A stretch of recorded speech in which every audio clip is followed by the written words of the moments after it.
ধুরন্ধর 2 দেখতে যাওয়ার ভ্লগ তো তোমাদের সাথে শেয়ার করেছি। হাফ টাইমে আমরা বেরিয়েছিলাম পপকর্ন আর কোল্ড ড্রিঙ্ক কিনতে।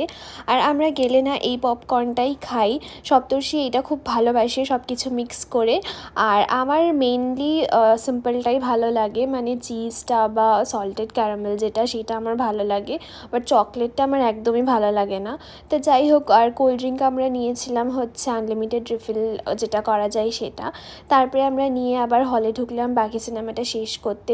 4 ঘন্টা ওইভাবে বসে একটানা সিনেমা দেখা আমার জন্যে খুবই ডিফিকাল্ট, আমার অত পেশেন্স নেই। বাট কোনো রকমে সেদিনকে সিনেমাটা কমপ্লিট করেছি। আর যদিও ভালো লাগছিল না দেখতে লাস্টের দিকটায়, বাট যাই হোক, তারপরে আমরা গিয়েছিলাম একটুখানি হ্যামলিজে।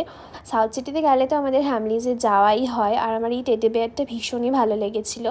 তারপরে ওখানে একটা ছোট্ট কিবোর্ড মতন দেখতে পাই, আমি সেটা ট্রাই করছিলাম। সপ্তর্ষি আমাকে দেখিয়ে দিচ্ছিলো কীভাবে বাজাতে হয়।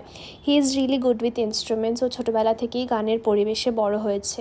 ও খুব ভালো হারমোনিয়াম বাজাতে পারে, তারপরে গান করতে পারে।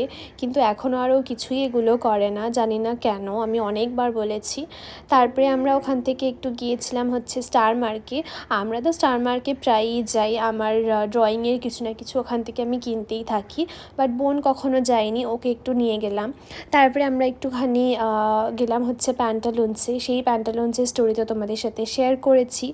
এইভাবেই আমাদের সেই দিনটা কাটলো, বাইরে বেরিয়ে একটু পাওভাজি খেলাম। So that's it for the day.